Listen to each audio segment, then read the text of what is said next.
Hello and welcome to the Digital Juice Bar, the only podcast that said it once before, but it bears repeating now. I'm Hoodley.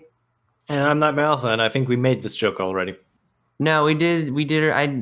I think it was like the first episode or something like that, and it was the lyric like before, because I think I said something like, the only podcast you can take down and kiss down by the riverside. Bobby said it's fine. He don't consider it cheating now. This is like the one that comes in the verse after that.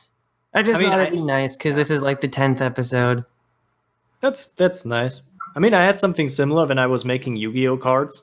Like, somebody complained about that two artworks looked like identical to each other, and I said, no, it's not that at all. Read the card. Look at the artwork. There is a difference. What, like on the video? No, not on the video. That was way earlier, like somewhere 2013 or something like that. So, wow, I'm surprised you remember that. What? You don't remember that? No. That year? No? I haven't said it. I was like 14 in 2013. You think I was paying attention? No, but that's okay. If it was during the time of Yu-Gi-Oh! Zexal, I did not care because I legitimately hated that show so much. I just dropped Yu-Gi-Oh! Completely, so I have really no idea. Actually, wait, let me think. This was in the time that Zexal was starting to air, and we got the first Xyz monsters around. This was the time when I had to develop a new strategy because Constellar monsters just pissed me off. I wanted to play Boojins because they had a cool thing going on. I wanted to play Boojins and spellbooks, which were apparently good. They aren't anymore. And I just got like all the Boojin cards last year or something, and they're not great, but they're fun, and I like playing them.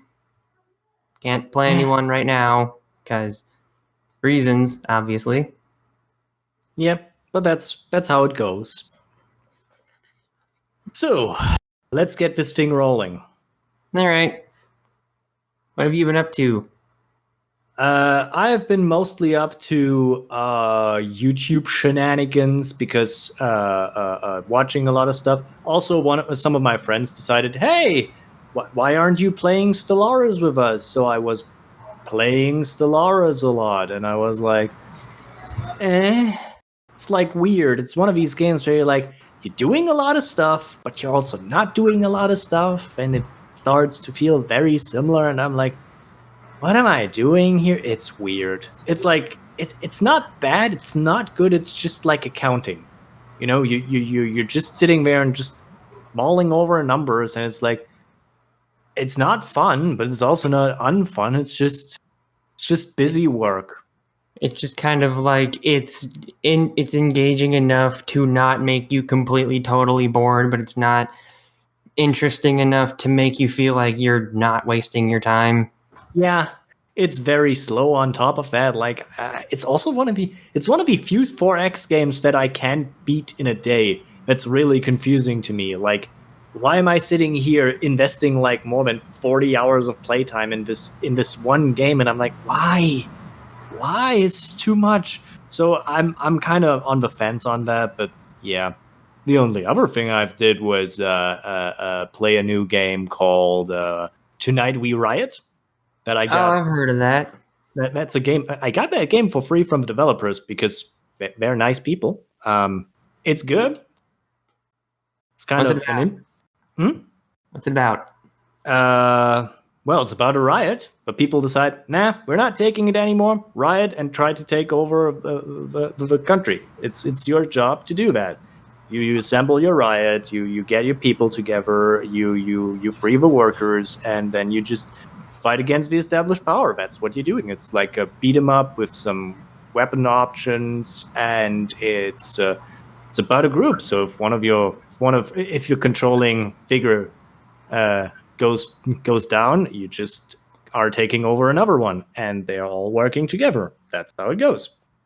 Pretty nifty. That sounds pretty interesting. I'm gonna look it up on Steam. You keep talking about it, I guess. I mean, there's interesting.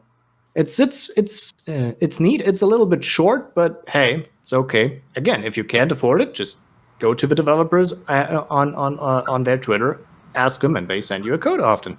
I've seen that. They do that. I'm kind of surprised that they do that. So it's probably really easy to get onto that. Night, we riot. Okay. Yeah. Revolutionary crowd-based retro brawler. Yeah. Sounds about right. They look so cute. I know. They're they also so tiny. They dance. Look at all of them just murdering. There's even a giant flying robot. Sure. There's even a dog. Oh, there is a dog that speaks Russian. Yes, I think that's Russian. For some reason. But yeah. But communism. Blah blah blah. I've heard all of the arguments. I don't care. It's a fun game. These guys look so cute. They look like tiny little Legos. Oh. They're just going around murdering people. It looks so adorable.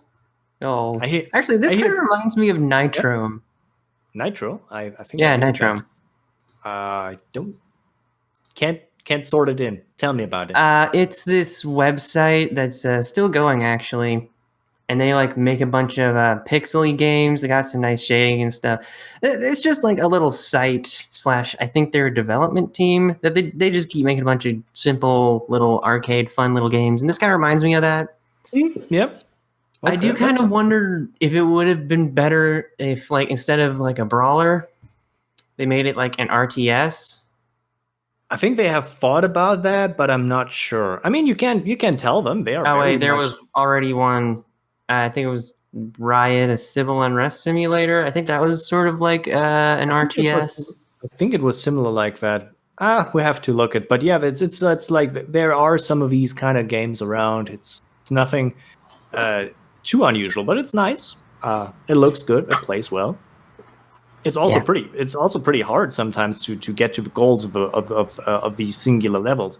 Beating the level is sometimes not as difficult, but like getting all the right amount of workers to unlock the items, that is complicated because you kind of lose them sometimes, and you have to be careful. And the placement of items is very clever. Like, you might not think about it like, oh look, there's a gas tank, and I was like, oh no, I hit the gas tank. Now the gas tank explodes. Damn, now half of my workers are gone. And sometimes happens. Yeah. But yeah, I think it's good. Yeah. You ever play Mother Russia Bleeds? I never did. I should probably. I heard a lot of good things. It's pretty good. It is basically just like an old school brawler. It's set in Russia. Yeah. Not much story. You just go around punching people, and it sounds really crunchy, which is why I like it. I mean, I remember there was another Russian-based game that I played that was called like VHS Story. That was basically like that was basically like a training simulator for a prize boxer kind of thing, like kind of a Rocky thing. That kind of was pretty fun. I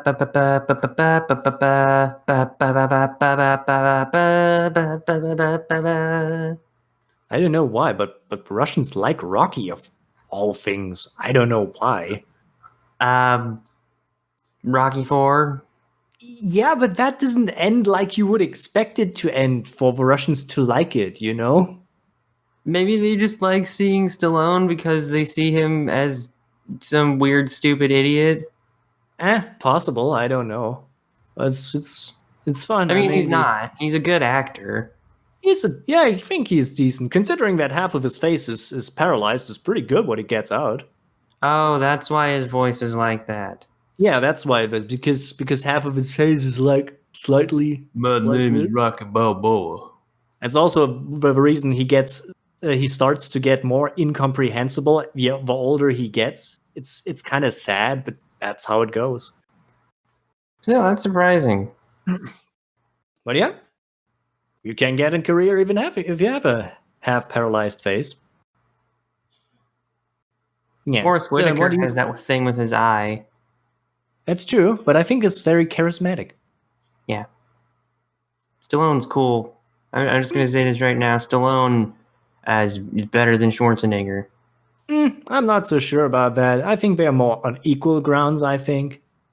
Yeah, I know. I like more of Stallone's movies over Schwarzenegger's movies. A lot of some Stallone movies haven't aged very well, I think. Not from the effect standard, but from the messaging they have. Like, Rambo 3 is a bit. How We don't shall talk I about say? Rambo. No, we're not talking We're about gonna Rambo. ignore all Rambos except the first one. Yeah, that's a good idea. Even though even that is based on a misconception. That never happened to Vietnam veterans, actually, but it's a nice story at least. Yeah. But yeah, so. And what have you been up to? First off, I finally got to go back to the bookstore. Yay! They reopened and they had rules that said you really should wear a face mask, keep your distance. They even had like little papers near the register to be like stand here while other people are checking out. And yeah, that was pretty much it. Guess what? Not a lot of people followed those rules. There were people in face masks. I wore one myself, but I went in there. Normally, if I go to the bookstore, I go to Books A Million just because it's the closest one to my house. It has a nice little manga section. It's like my favorite place to go. And usually I spend like 3 hours there just looking around. I spend way too much time there. I only spent like 45 minutes this time because I just wanted to get there and get out, and that was pretty much it. And a lot of people didn't follow the rules. Like two of these guys, they weren't wearing face masks. It looked like they weren't even trying to hide the fact. Like they were proud to basically show how stupid they were. It's really a weird thing that's going on, and it's spreading. Even we have this problem here where people are like, "Yeah, we want our freedom," and I'm like, "Yeah, but do you want to goddamn die? Why would you do that? It doesn't make sense to me."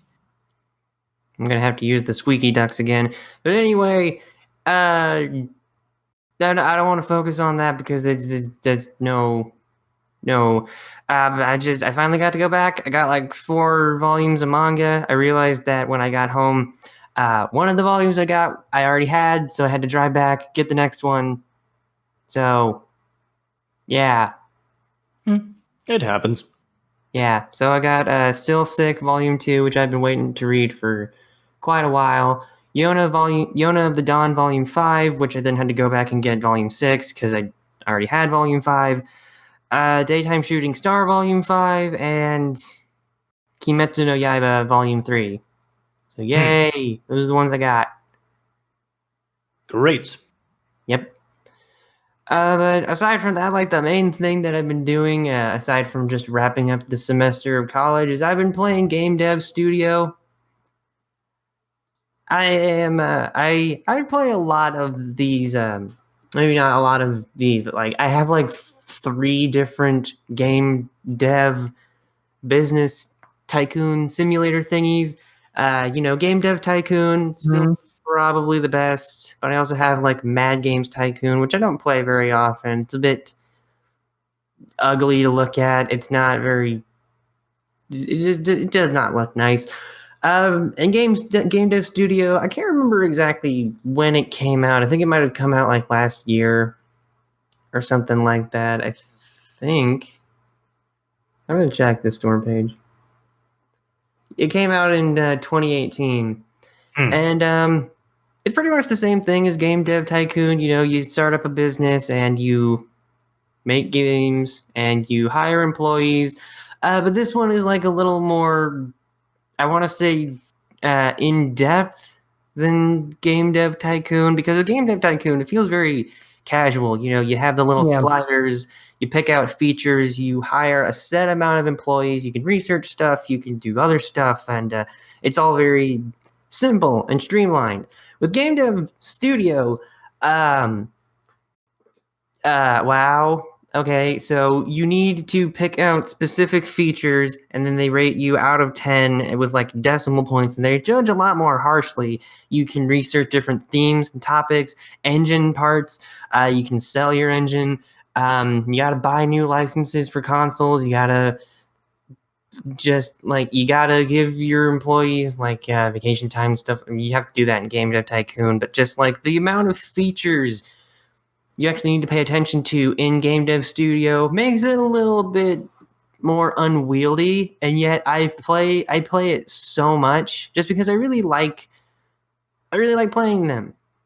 I really like playing it because I like building up a business and then just trying to see how far I can go and how much money I can make until I inevitably make a game and then no one buys it. And then I have to keep trying to make back my money and I don't end up making back any money and I go out of business eventually. Because that happens every time I play. The game's hard.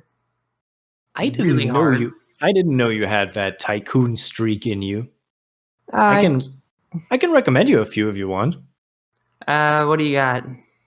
I can recommend Big Pharma. That is like a combination of a puzzle game with a development system. It's like focused more on building. I think that's on my wish list actually. It's more interested in building up production cycles where you have to set up how do you use the ingredients to make the specific medicine and how do you operate this. It's very interesting, has a lot of options. I like it a lot. I can definitely recommend this. Other than that, I don't know, maybe you wanna go one step ahead and maybe go into the more political simulations kind of thing. Like I don't know anything about politics. That's okay. You don't necessarily need to. Some of these games are basically teaching you how to operate, or in some cases, it's just stay in power, do what the people want. It's not that complicated. I'm more of a fan of business simulators, especially if they're about something I'm personally interested in. Unfortunately, there's no card game tycoon. There's no manga magazine tycoon. There's no book publishing tycoon.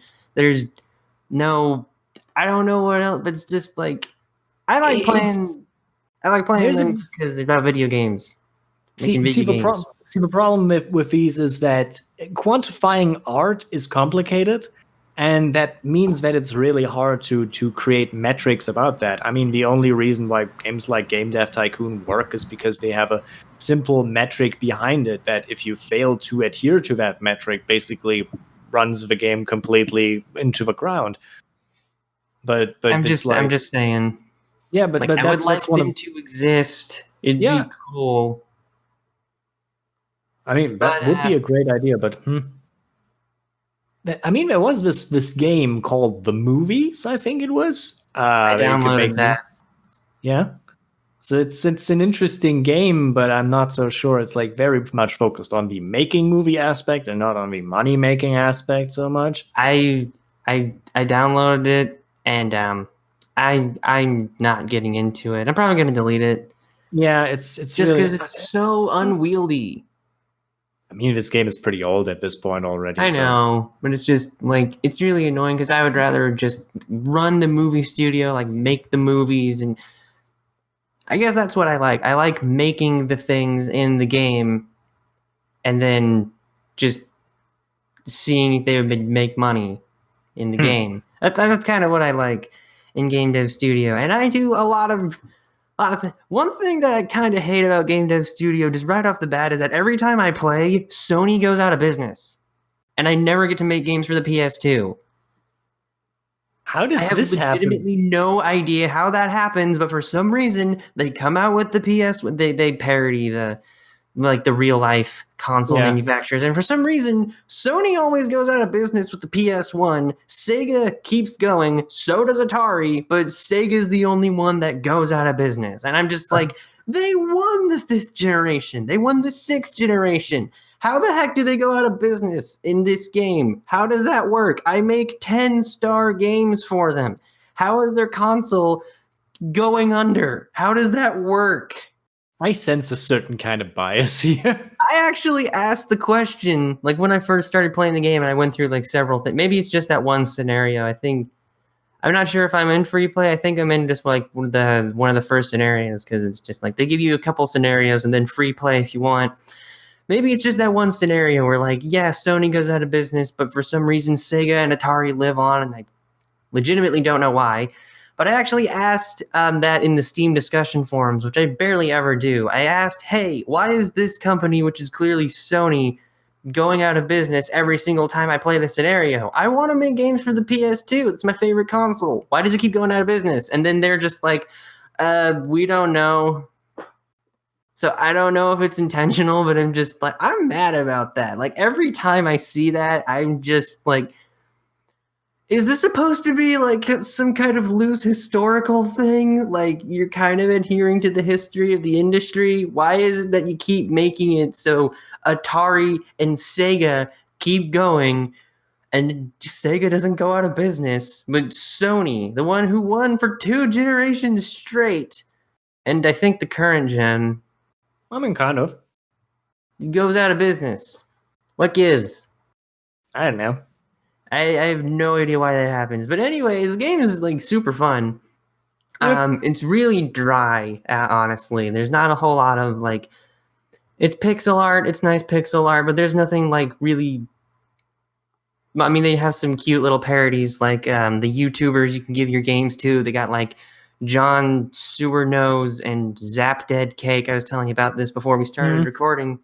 That's a cute little feature, and you know, it's just kind of nice to be like, you make a new engine so you can make a sequel to the thing you made earlier, kind of improve the tech, make a better overall game. That's kind of nice. And then they will get more excited because, hey, you're making a sequel to that one game that people really liked. Yay! You invite people to interviews. You can bribe review websites, which I never do, just because my games. I mean, why would you? I mean, my games review well enough as is, so it's just like I don't see why I would need to. I mean, it's technically part of the possible things that this business offers. I mean, I'm not sure how many companies actually do it, but it's definitely something you can do. And I saw some scandals about that. So it's like GameSpot. The GameSpot thing is one thing, but I also had a local one that was kind of weird. They're one of the largest gaming magazines in, I think, 2007. Was basically attacked by one of the publishers who said, like, you reviewed this too bad and we're not like taking it. And they had a really big report about that and were really smug about it. Like, nah, we didn't take it. The game was still pretty trash, but hey, they can say what they wanted. They actually were pretty kind of offensive about that with the publisher, especially. They wanted to stop the sending out of the magazines to the subscribers. That was kind of harsh, but it ended up with like nothing. The irony is that this magazine basically later on realized that the print media had lost so much power in the games journalism business that they had to basically following what the publisher is saying, because otherwise they wouldn't get any kind of review copies because they're so irrelevant at that point. It's kind of sad, but that's how it is. Mm-hmm. But yeah, that's going to happen. Yeah.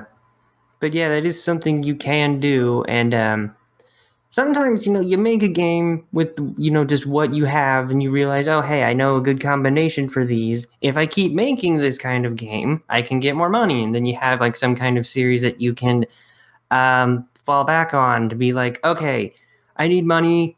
Let's make another let's make another game in this series. And for me right now, that series is a racing simulator. Well, not a simulator, but just like a racing game that I called Formula Athletes because of Yu-Gi-Oh. Okay. There's an archetype called Formula Athletes. It's not very good. It's basically just cars that increase their levels because they're going faster and faster and faster. I don't know. I would have liked to expect that it's like a fantasy game with people running, like Legendary Castle March. No, that's just like the main series that I'm publishing. Well, not publishing. I make it, and then, you know, I get contracted for other games. It's a fun game. It is. I haven't really gotten into like the super duper hard mode yet, and I'm probably never going to, because I play a lot of these tycoon. Not a lot of these. I don't play like super many, but I play a lot of these business simulatory tycoon games to just kind of be like, okay, I'm just going to relax and I'm going to just keep making stuff. I'm going to run this business and I'm going to do my best. And it's a fun game. If you like Game Dev Tycoon, I recommend checking out Game Dev Story. And if you don't think you'll like it, go play Game Dev Tycoon, because I don't know how many hours I put into that. I'm going to check. I think you shouldn't. It's going to shock you. 76 hours. Okay, that's not as shocking right. as I thought. That's okay. Yeah. It's not as shocking as how much time I put into Enter the Gungeon.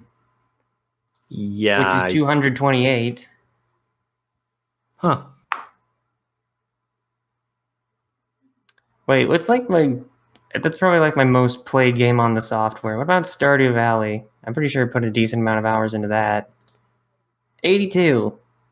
Okay, that's reasonable. Ooh, Strafe. It's got an update. Strafe's a neat game. But yeah, that's what I've been up to lately. Just wrapping up school. I went to the bookstore, and then I played a bunch of Game Dev Studio. And that's it. That's what I've been up to. That's cool.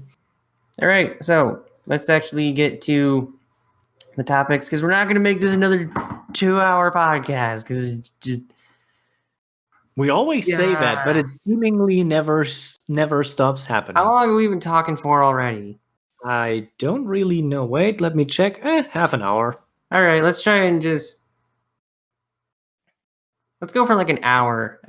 Okay, so like then we have to go an hour quick. More from now. Okay. All right, so we're going to talk about Stoof.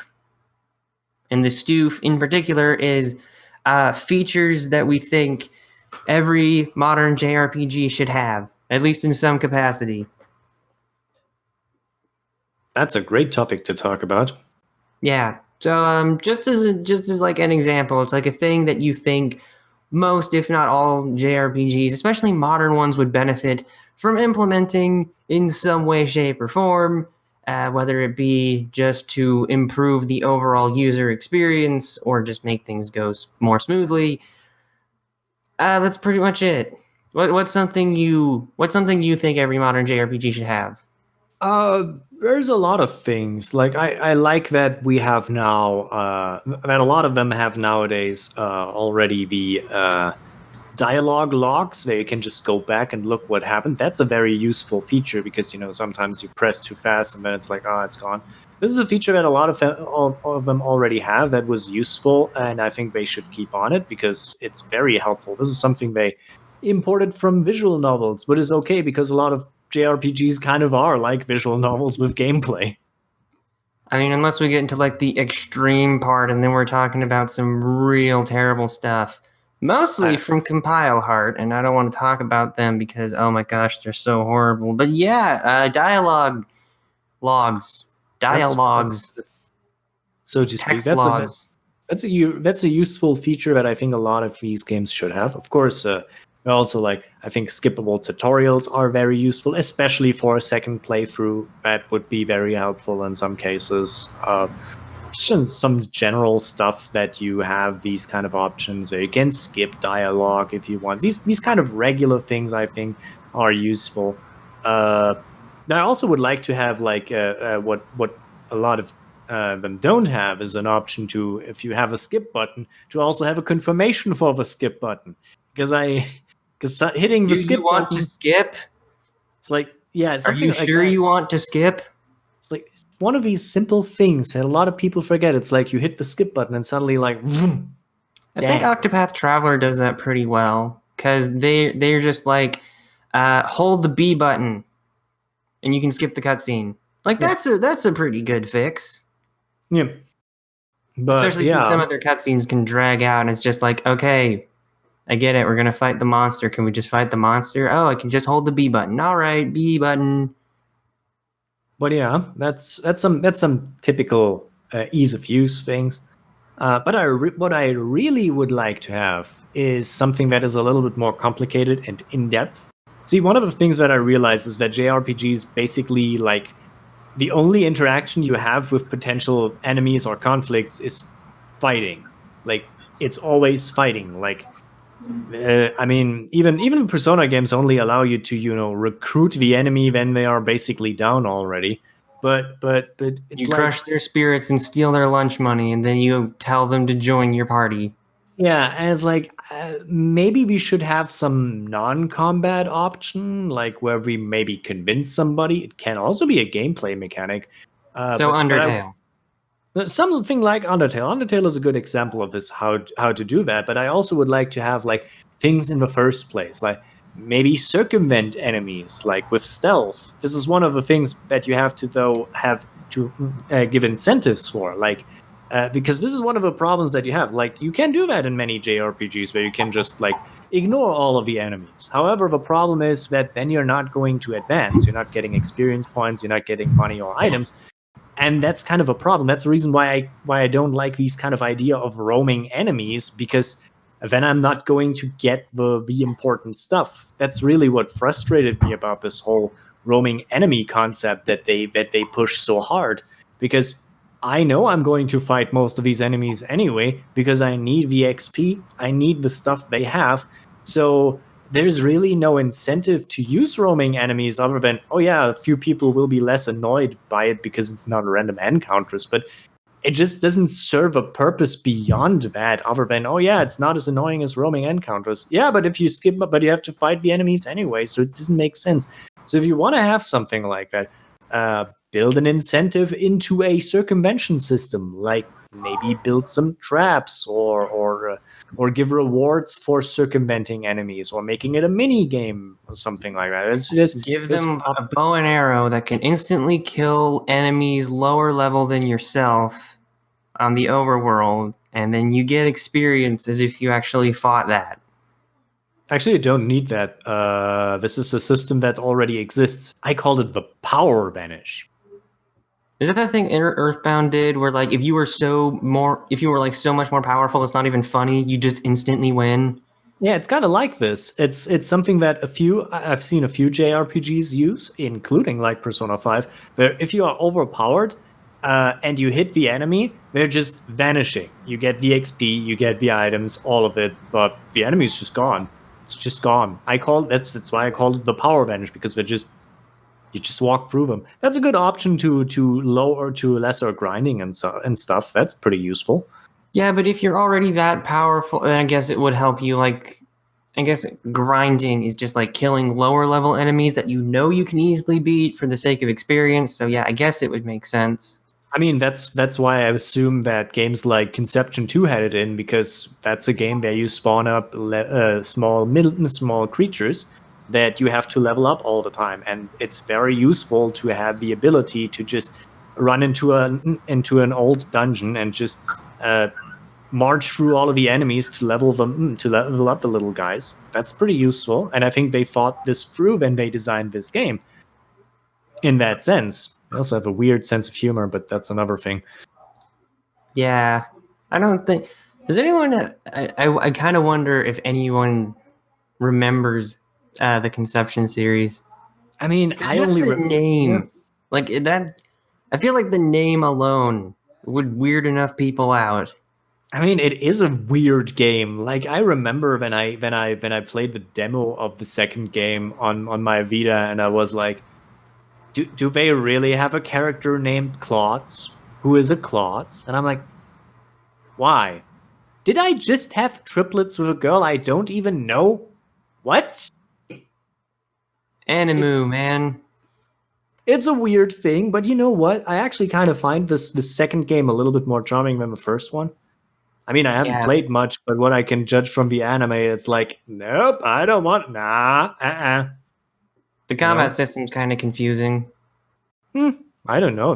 I mean, the second game is it has a simple system that you understand. You rotate around the enemy, you attack weak spots, and work on chains. It's not that complicated. Maybe I just think that because it was like I played the demo like when it came out on like 3DS. I don't remember when that was, but it's probably years ago. Yeah. I can recommend the game, even though some elements might be a bit odd. It is an odd game. I mean, every game that says, like, you are God's gift, deal with it, it's kind of weird. Unless it's just really boring. Unless it's just really boring, like Beyond the Beyond. Man, I hate Beyond the Beyond. That game is terrible. I think the game strikes a good balance. It's a decent game, but yeah, Yeah. if you can get over the fact that you're pumping out little pseudo babies, you're making magic baby soldiers. It's kind of like Pokemon, just weirder. So yeah, it's fun. But yeah, but that was a good ability. The power vanish should also be more often employed, but I think we really need a genuine circumvention system or alternative approach, because I just think we have too much combat focus in these games, and it's kind of sometimes going against the grain of some of these games. You like have characters who are like, I don't want to fight. Fighting is bad. Why do I have to fight? Well, maybe include an alternative for that. I've seen these kind of pacifistic characters and they're not doing anything. Make him a character who is just for support. I mean, and they still get experience. Again, but that's maybe the problem with the structure. I mean, many JRPGs for a long time don't really had what we would describe as good dungeon design. It's just hallways with enemies. And sometimes you have to get a key for a door. This sounds like Doom, doesn't it? Yeah. But I think this is one of the reasons why I like Persona 5 so much, because it finally decided, yeah, we're actually making actual dungeons, actual puzzles that are not just, just endless hallways with randomized. Well, I mean, they randomize the dungeons, so... yeah, but they don't. No, they didn't do that in Persona 5 anymore. There is no randomization anymore, and that's kind of good, because that helps. Because one of the most frustrating parts about you're gonna have randomized dungeons. That should probably be like a bonus area, right? I mean, that's what they did, Yeah, Mementos. And I think this is a great improvement, because everybody hated Tartarus, because Tartarus was bad. Mementos, the level maker. Yeah.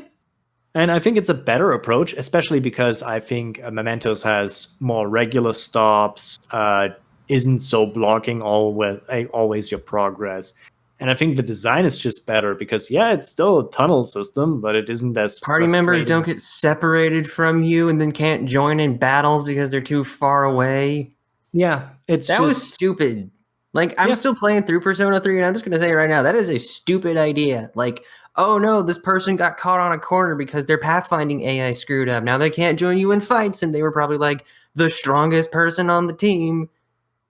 Oh, what's that? Akihiko Sanada just stuck on a wall, and he's the only one who knows. The skill. Zio, he's the only one that knows Zionga. Well, guess what? You can't use him. This one's only weak to lightning, so haha. That's a stupid feature. Dungeoneering in Persona 3 was very bad. Like, nobody really liked that, because the only reason you would split up the party was so you find the exit faster. That's really what it was. And even in the events, there was no real dungeon design. Like, there is one or two that you have to solve the most mildest of puzzles. Boo-hoo, that's not a dungeon. Yeah, that's not a dungeon. And it's not like Nocturne. Nocturne had dungeons. Jeez, Nocturne had dungeons. Yeah. It had dungeons for days. It's actually kind of frustrating how they built this, but at least they had something, It's Nocturne or Persona 3? Nocturne. Persona 3 has not... That's not what I would describe as dungeon. This is just endless hallways. Yeah, but Nocturne is also just... Man, that game's hard. Yeah, I would not recommend playing this on harder modes. It's a bad idea. Don't play it on, like, even normal mode is super hard. But, like, hard mode is just, like, masochist mode. Like, put on top of the fact that it's a very obtuse game that doesn't tell you where to go at all in many cases, or it kind of does.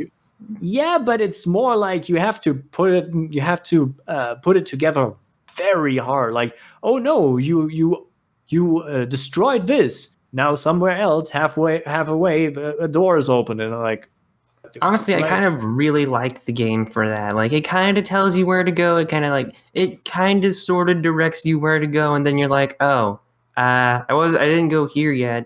Is it here? Oh, it's here. Okay, I guess I'll just keep going through here. I mean, if you like that. The story of that game is honestly really great. And the combat is just super hard. Man, that game's so hard. And you can't say it's the Dark Souls of JRPGs because it came out in like 2003 or something. And also, Dark Souls is a JRPG, so I mean, Dark really Souls make is sense. Dark Souls of Dark Souls, I guess. You could call it you could call it the turn-based Dark Souls.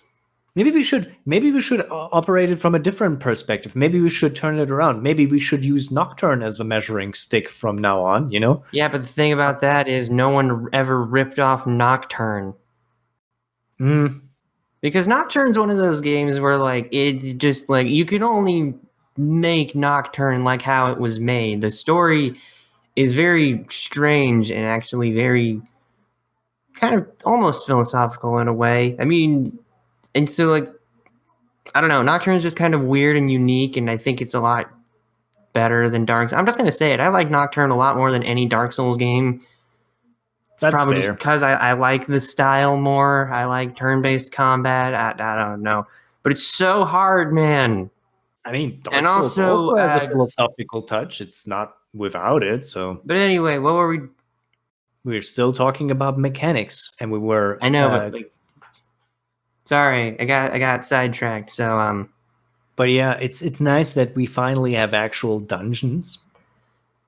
Yeah, that's always good. I feel like there's kind of like it's kind of a contradiction because, like, on one hand you want to somehow circumvent having to fight everything, but at the same time having just the battles on the overworld represented with like vague sprites is kind of annoying because you have to fight them anyway.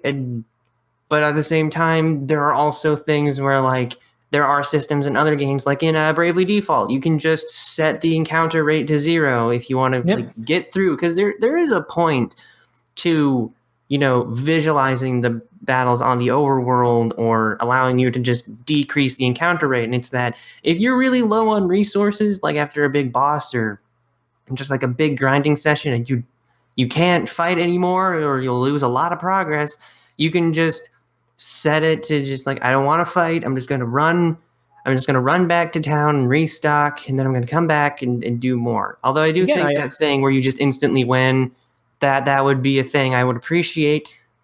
Again, it's not that I think that I not understand why these mechanics are here. It's just that I think they don't really use that kind of thing in any way, shape, or form.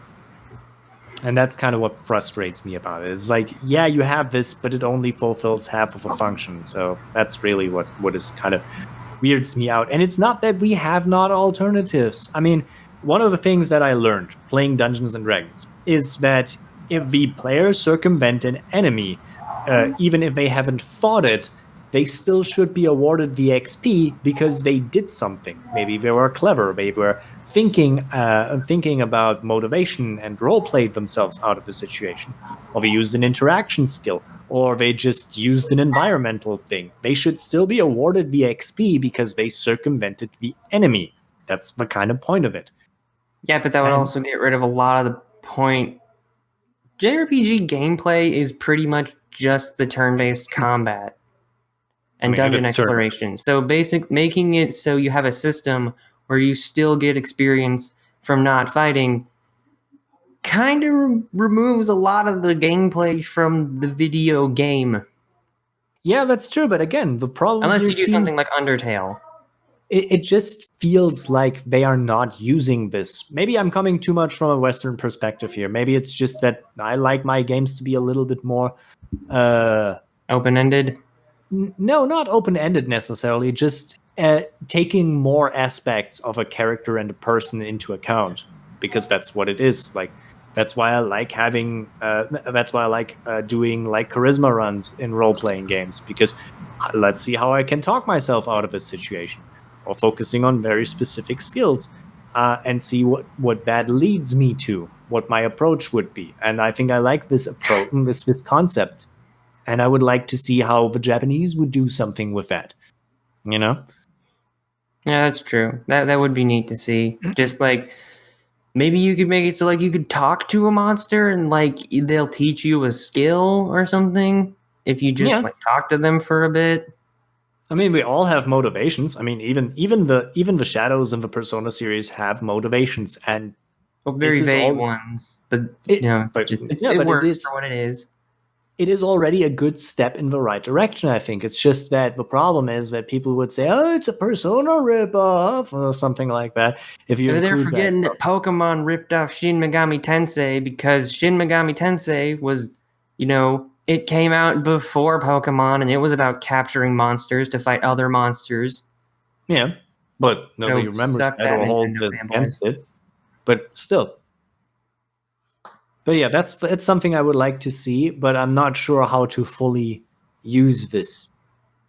It would be really hard to implement because if they sneak past enemies, you wouldn't really have a good way to determine how they gain experience. Like maybe you could have a certain area around the enemy where like if they pass through the area one time, they gain like half the experience they would have gained from fighting it. I mean, you could also. I mean, there are also it's just kind of a hard thing because having passive interaction like that, I imagine, would be really, really hard to implement into a game because. Not necessarily. I mean, you could also do this. Like maybe just as an idea, you enter a stealth mode.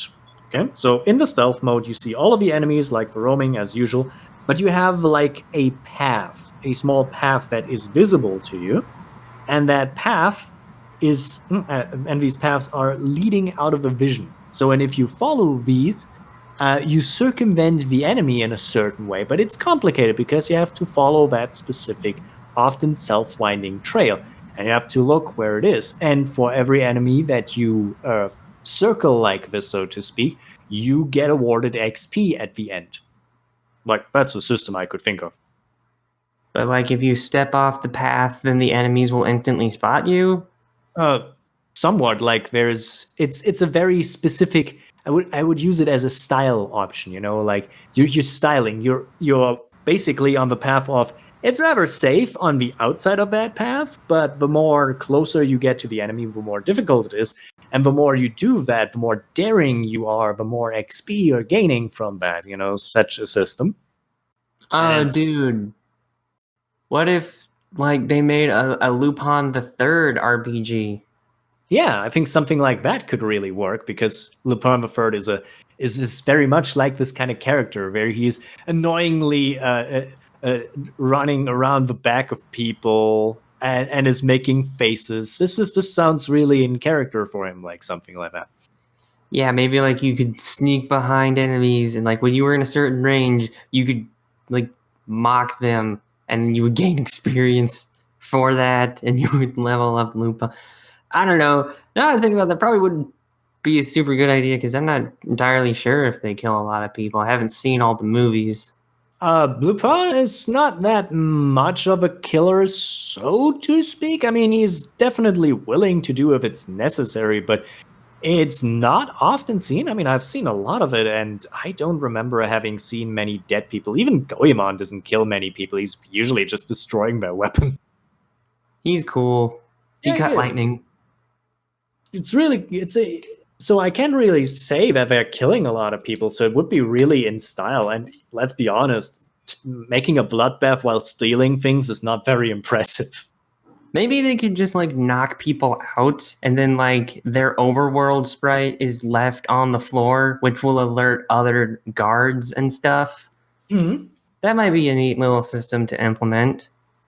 So yeah. Could you imagine Fujiko's abilities? Oh god, it's probably based on attraction by flashing people. Or she just like, I don't know, seduces him, then kicks him in the groin or something. I think that's kind of a thing. It's just, or she just straight up shoots him. This is one of the problems with this kind of character. It's like, yeah, it's not necessarily wrong. It exploits a certain kind of weakness, but it's also maybe a bit objectifying. I don't know. I mean, it's what she does. I feel like if you have a character that willingly embraces that kind of thing, you can't really say it's objectifying because she uses it to her advantage. I mean, she's also not liking it very much. I mean, I've never seen her like, oh yeah, I like flashing people. It's more like, nah, I use this to my advantage. I don't necessarily find it necessary or enjoyable, but it's just what I do. It is a capability. It's one of these. It's one of these. It's I would say, complicated. yeah, it's a complicated. It's one of She's a these. neat character, though. Yeah, it's one of these complicated vectors of feminism. You know, That we're not getting into right now because we're talking about JRPGs. why not have a feminist JRPG? I feel like there already is one somewhere. Probably, we find it sooner or later. Yeah, at some point. It might be Undertale for all we know. Maybe. But then Anyway, people make so many memes about it. It probably doesn't matter at this point. I think that would be interesting. Just having a system to let you bypass enemies and still gain experience without having to do as much fighting. That could work. but yeah, so that's something that I think could revolutionize it. So, but I think I have talked enough, like nearly half an hour. So now your turn. Give me your hot takes. A shared experience system. Mm-hmm. Because, in pretty much like the vast majority of RPGs, you usually have many characters and you can't fit them all into one party. So what you end up doing is you pick like whoever you think is best, and then you go through most of the game with them and they level up and they do all that.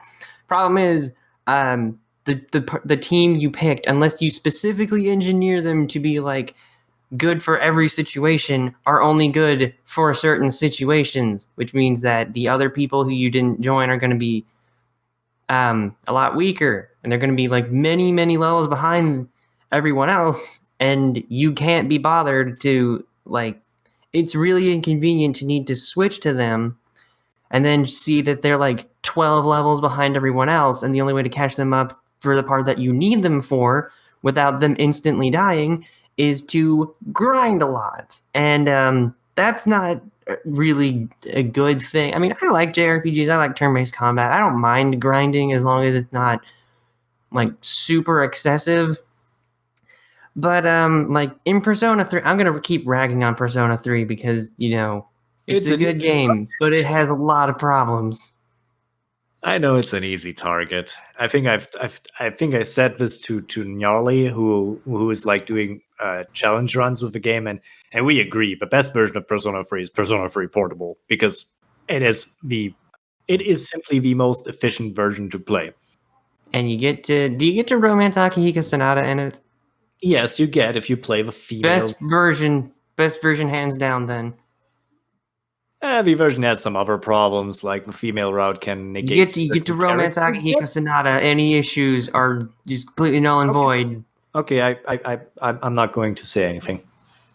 All right, but in Persona 3, there's a boss fight where you need to go to, I think it's a love hotel or something like that, and then all of a sudden Yukari just forces herself into the party because someone said, I don't remember what they said, but they basically make it so Yukari has to be in your party for that dungeon. When I first played Persona 3, I didn't use her because she only knew two things. Garu and the spell names are really weird. I can't remember. Media? Dia, that's it.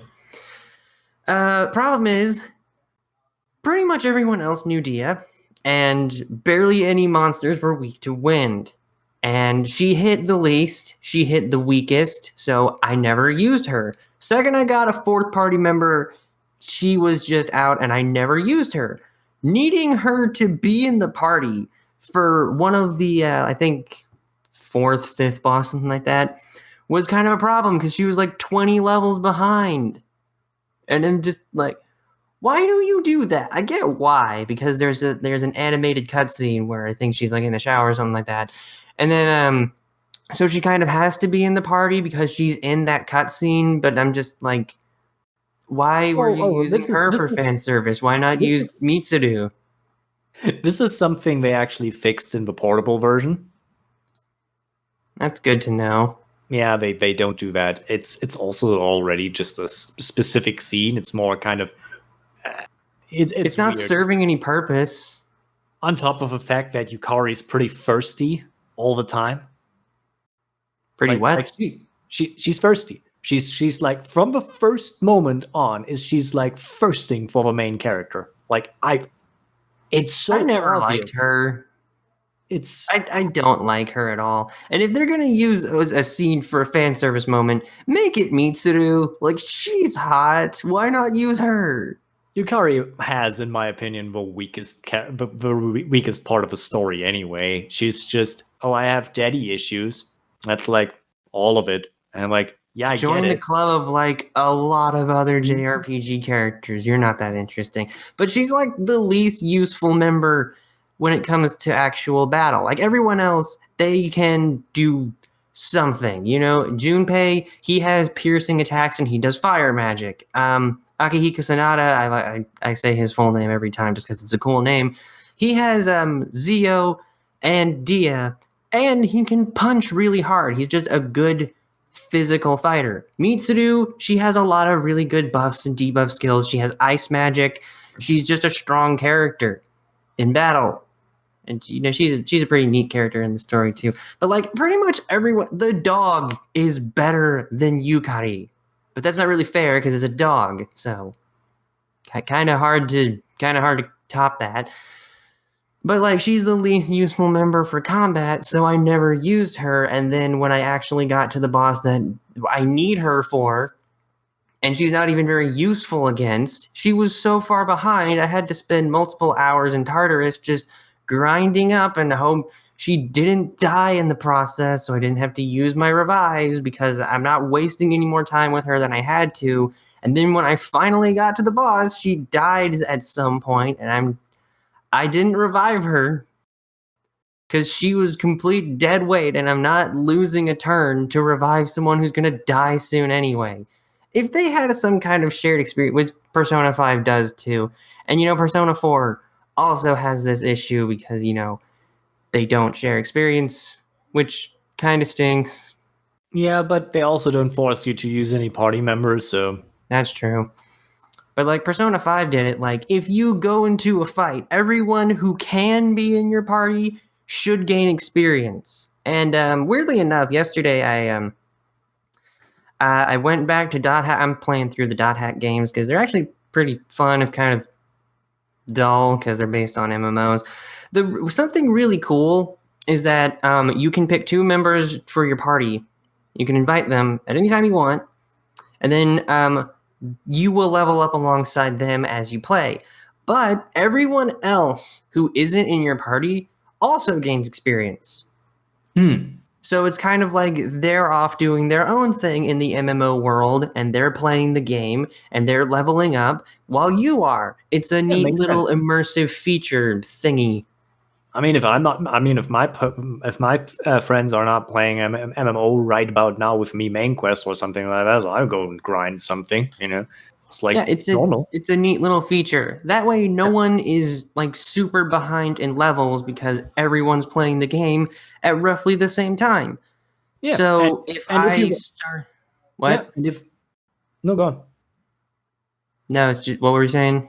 I wanted to say like you could add onto that like that inactive party members provide a certain kind of utility, maybe a certain buff, or they do something so that it looks like they're still doing something while they are not part of a party, you know, like giving us a specific function. That would be something you could do. Yeah, maybe. On top of that, you know, maybe like you have somebody who is like or you could like say like that people who are not in the party are training with each other, sparring, you know, something simple. Yeah, that's a good thing to do. Yeah, because it means that when you need that party member, they're not going to be hopelessly outclassed by everything you run into. Because like when I play Dot Hack and I pick my party members, I'll usually get them up like 2 or so levels whenever we go through a dungeon. Cool. I'm about 2 levels higher than I was when I went in. And then when I go back to the town to look at everyone else's stats, I see that the other characters that weren't in my party also went up by about 2 levels or so. And it's a neat little thing because if I need them, I can just swap over to them and be like, hey, I don't need Pyros, even though Pyros is awesome. I need healing, so I'll add Elk to my party, and he's not going to be hopelessly outclassed by everything because he's roughly the same level. And I think that's a really useful thing because usually JRPGs design certain characters to be useful in certain situations.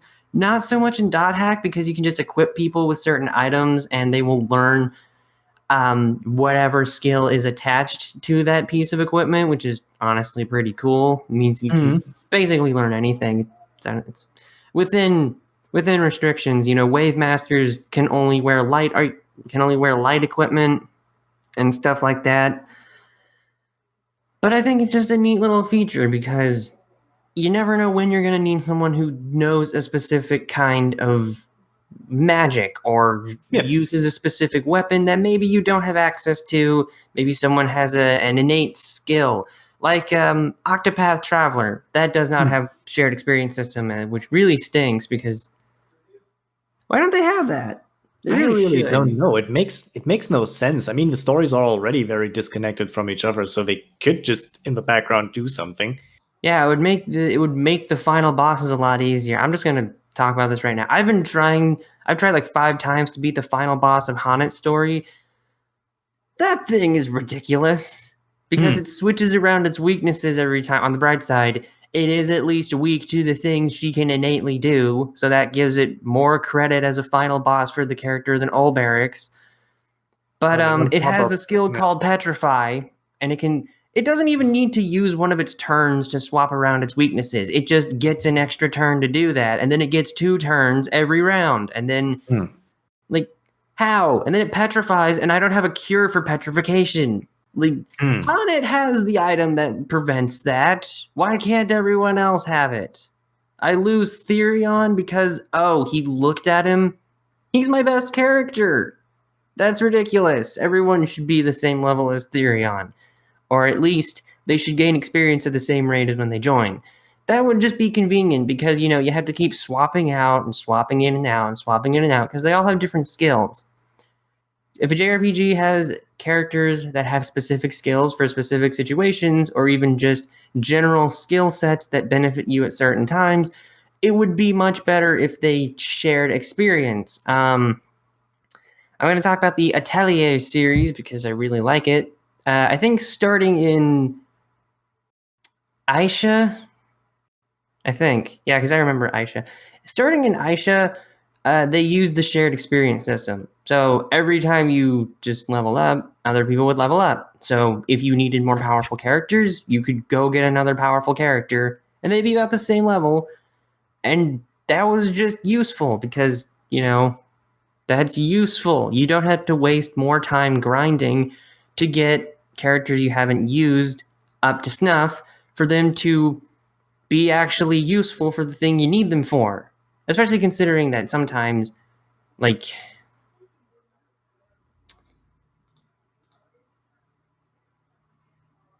Like what? Especially considering that sometimes it's just you'll probably only use a character maybe one time. Like you meet a character early on in the game, and they're not super good, but you need them for something later. And then when you finally get back to them, they're just massively underleveled, and they'll die before you actually get to the point you need them for. So having a system where it's just okay, they are also training. They are not just sitting around doing absolutely nothing and waiting for their turn to be useful. They are training. They're improving themselves. Hurrah! And also, Dot Hack came out in 2002. I just want to point that out. It was ahead of its time, I think. What? I think it was ahead of its time. Yeah, especially since, the ideas that it had were amazing. And all the little features that add to the feeling of being in an actual MMO, that's pretty cool. There are people wandering around.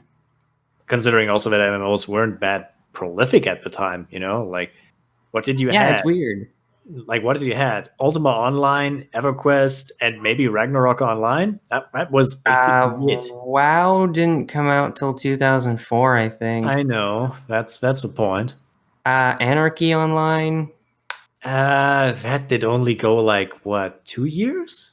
No, it's still going. Oh, it's still going. Okay, but yeah, it wasn't much, and it wasn't that impressive. Yeah, there was RuneScape, but RuneScape is weird. But yeah, it's kind of interesting how they wanted to tap into that long before it was kind of the mainstream. Before Mr. T told me he played World of Warcraft, that was so weird. Yeah, that was a weird commercial. And then Chuck Norris, and just like, Chuck Norris probably doesn't even know what WoW is. Chuck Norris is so many things, but that's just not, nah. He was good in Dodgeball. I never saw that movie. You should, it's funny. Maybe. But, having a game that old, I don't know if it had I don't know if there were games that had a shared experience system. I mean, Pokemon has it nowadays, and had it always.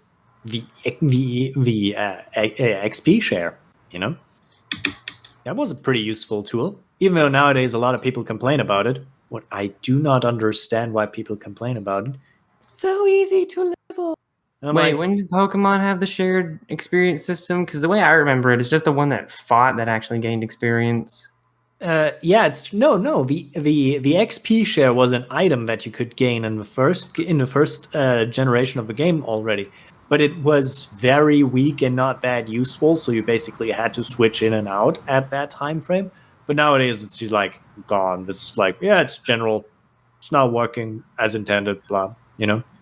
All right. Well, back in the day, it was an item that you could use, and it wouldn't share all of the XP, just a certain amount of it. But yeah, people complain about that. It's now so easy to level up Pokemon, and I'm like, why is this a complaint? Yeah, I mean, do you want to grind? Do you not that way? It's like weird, but what is this?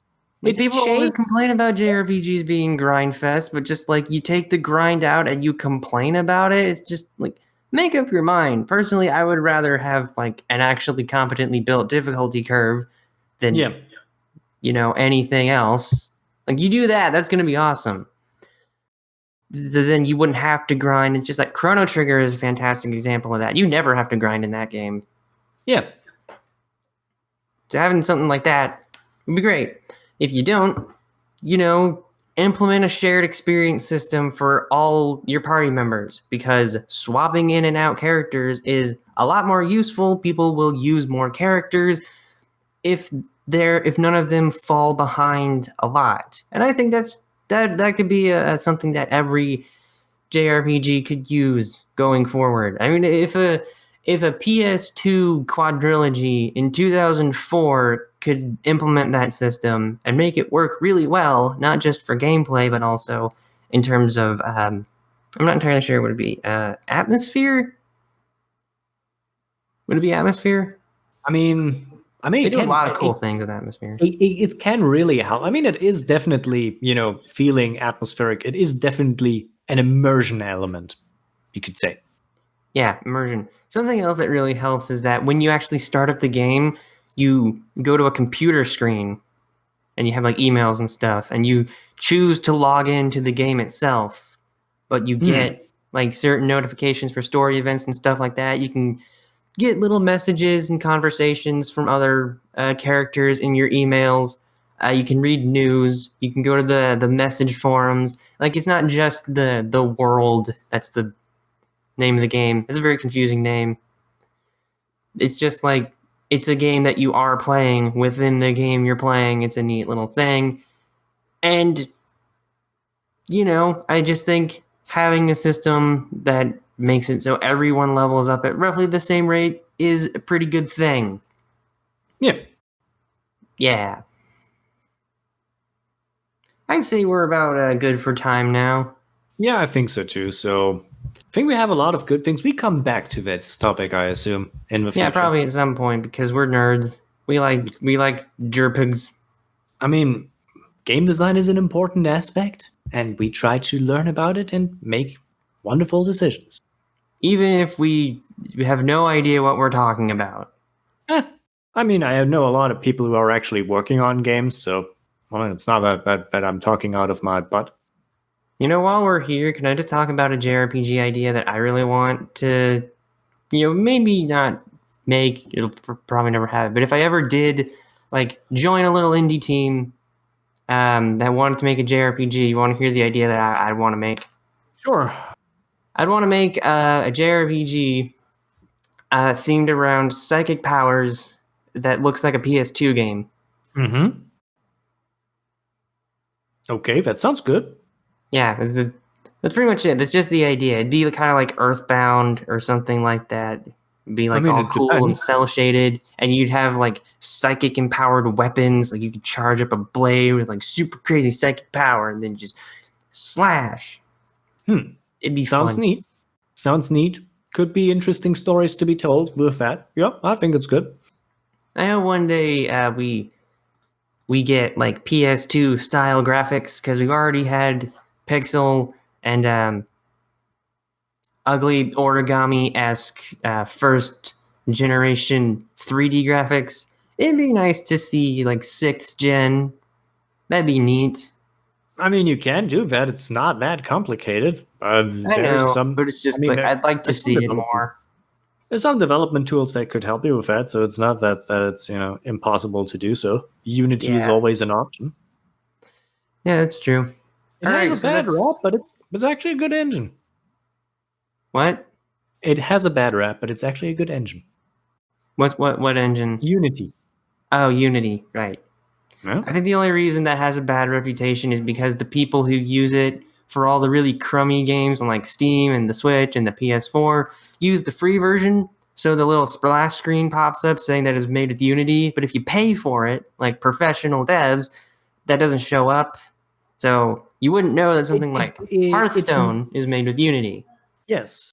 But actually, I saw developers who nowadays actually include the Unity logo anyway, because they want to, get away from that bad rap and want to showcase, hey, we made a great game in a very simple engine, and we want to showcase that. Here's a list of games made in Unity: Ori and the Blind Forest, Inside, Monument Valley 2, Wasteland 2, Rick and Morty, Virtual Reality, Deus Ex: The Fall. We're just gonna ignore that one. Escape Plan, Guns of Icarus.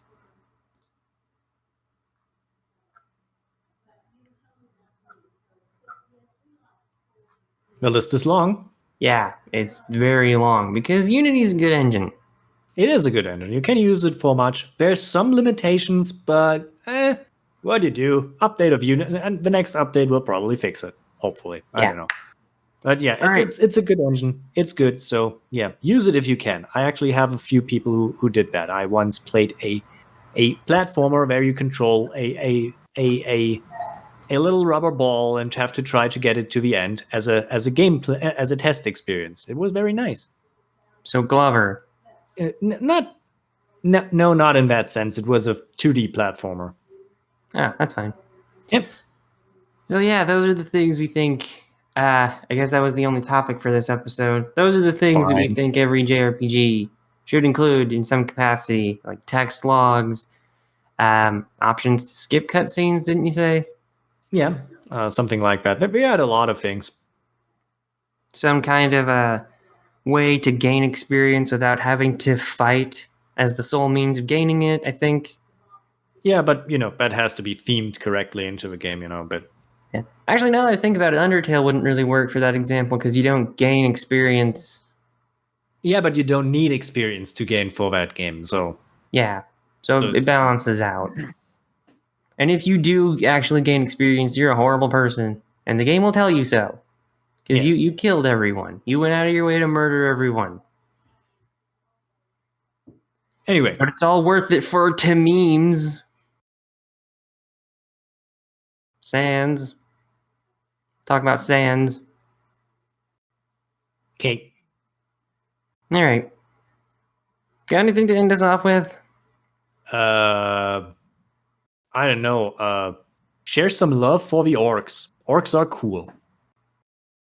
All right, that'll do. Bye. Bye. I don't know why I say bye. You always cut me out. I cut out like right at the end of yours. Because I like that thing where it's just like instantly cuts once everyone's done talking. I think it's funny. Sorry, Craig, you can't come twice. I mean, he could. Oh, please stop the horny talk. It's a joke.